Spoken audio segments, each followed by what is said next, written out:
All right, guys. So Trump came out the other day because there's all this talk about Project 2025 going around. For those of you who don't know, Project 2025 is a document that's over 900 pages, and it's an amalgamation of all of the right-wing think tanks. They came together and said, this is our ideal.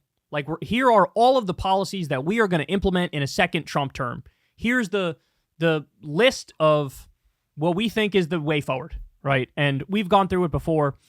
It's an absolute fucking nightmare. I mean, it's as bad can be. You got the Heritage Foundation, the American Enterprise Institute, and all the other right-wing think tanks that are like, you know, trying to destroy the country.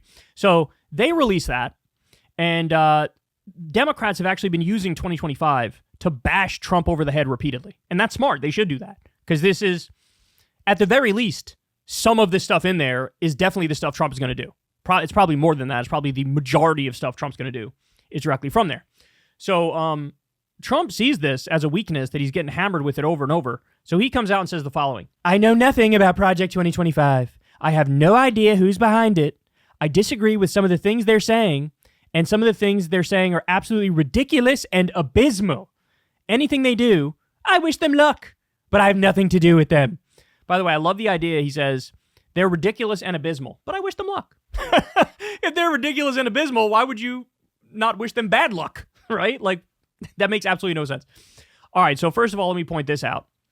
Trump desperately tried to claim he knows nothing about Project 2025. Here's the reality. Trump's super PAC is running ads promoting Project 2025 and calling it Trump's Project 2025.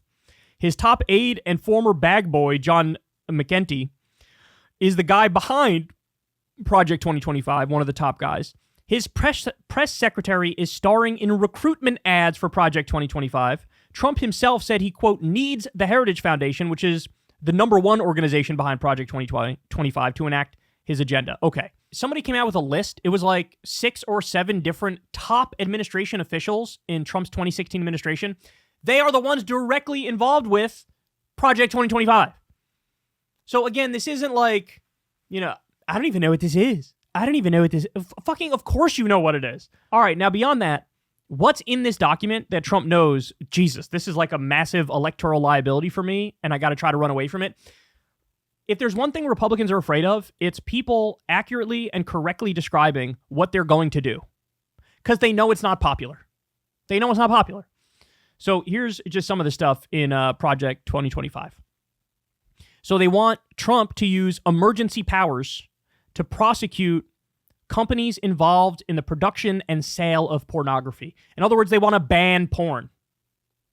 Right now, you have a situation where some states are doing this age verification thing where they want you to submit your driver's license before you jack off, which is already fucking insane, right? But they want to go a step further and just flat out ban pornography. Using the 1873 Comstock Act anti-vice law to criminalize the sending of abortion pills, contraception, and literature advocating for abortion through the U.S. Postal Service. So they want to do a more extreme and federal national ban on abortion. They want to reverse the FDA's approval of abortion pills and implement a ban on both the pill and surgical abortion nationwide. They want to eliminate the federal civil service and replace it with appointees solely loyal to Trump. Guys, what they want to do, there are certain government bureaucrats who are totally apolitical and they have protections from being fired at the whim of a Democrat or a Republican. They want to reclassify those people in a different category and then give Trump the ability to fire them and just hire MAGA loyalists. So they want the entire government packed from head to toe with MAGA loyalists who don't know how to do the day-to-day functions of the government, and they don't even believe in the day-to-day functions of the government. They want to install state and Defense Department officials that don't get approved by the Senate. Again, Trump would pick people that are totally loyal to Trump. They want to invoke the Insurrection Act on day one, which again, they want to say, look, we're not going to allow anti-Trump protests. And by the way, Trump now feels like I'm immune from anything because the Supreme Court just said I was immune from anything. So if I want to use the Insurrection Act and crush protesters with the U.S. military and go full dictatorship authoritarian, I can do that. They want to restructure the NSA, the FBI, and the Department of Justice so that they're solely loyal to the president. No cabinet-level oversight. They want to require schools to promote a biblically based education program. And in that program, they would teach that gay marriage is immoral. So just like in Louisiana, they said there's going to be a Bible in every classroom and they're going to teach from that Bible. Trump wants to do the same thing with Project 2025. By the way, if he says some of these things are abysmal and I don't agree with them, list them. List them. List the things you're against. Because the fact of the matter is, you have an entire right-wing infrastructure set and ready to go the second Trump gets elected again. And they're going to hit the ground fucking running. They want to eliminate the EPA, the Department of Education, and all federal agencies. They want to suspend all immigration into the United States. They also want to screw over the Dreamers. Get this, they want to limit combat veterans to just 10 years of disability claims. They want to cut disability pay for veterans by $160 billion. This is from the people who claim, oh, we love the military, we love our soldiers. They want to cut their benefits. And the list goes on and on here, man. The list goes on and on. They want to give the president a line item veto. So if the Senate and the House pass something and the president doesn't like certain provisions, they just want to give him the ability to axe those provisions and only do the stuff that he wants.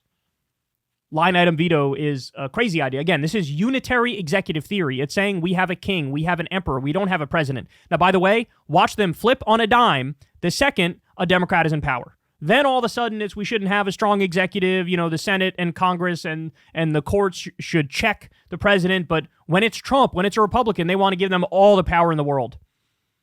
They want to obviously finish the wall. They want to end all federal research and investment into renewable energy and green technology. End overtime protections for 4.3 million federal workers. So screw over workers more. Remove 33 million Americans from Medicare. Again, and this list goes on. Eliminate Head Start, kicking 1 million children out of education programming nationwide. There's even one, they want to cut the school lunch program.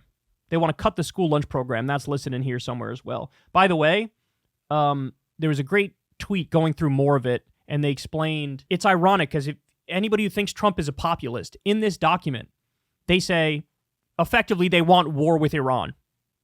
And the only time they bring up the term populist is to slam populism. So really it's a mix of Christian nationalism, extreme social conservatism, mixed with hardcore, hyper-capitalist corporatism. More tax cuts for the rich, more deregulation of business. It's the worst of all worlds. And in fact, it can be accurately described as George W. Bush neoconservatism on steroids. That's what this is. And so why is he running away from it at 1,000 miles an hour? Because he knows it's unpopular. He knows when you go through the things in it, it's ugly. It's gross. People don't like it. But at the same time, don't get it twisted. Just like Trump pretended to be anti-war in 2016, and then what happened? He brought in Gina Haspel, John Bolton, Mike Pompeo. He continued the wars in Iraq and Afghanistan. He increased the drone war. He attacked an Iranian commander, nearly sparking World War III. So he said anti-war stuff, but ultimately, the status quo kept going as usual, and he packed his administration full of neocons. So when he comes out there and says, oh, I'm against Project 2025, my ass cheeks. I guarantee you he gets in there, and they get the majority of the stuff they want to get, they're going to go for it, without a doubt. So just remember that. Keep that in mind. Don't let people gaslight you into thinking he's against Project 2025. This is like, you know what this is like?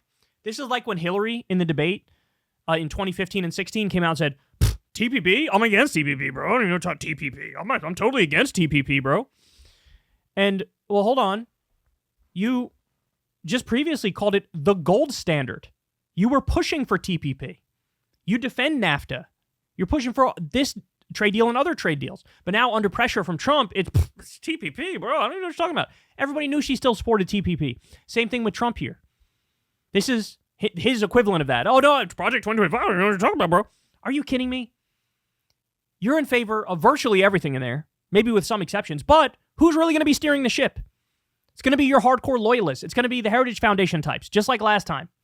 So it'll be ugly. Hey, y'all, do me a favor and like and subscribe. It helps out big time in the algorithm. Click the bell as well for notifications when videos drop. and watch that video on screen right now. You know you want to.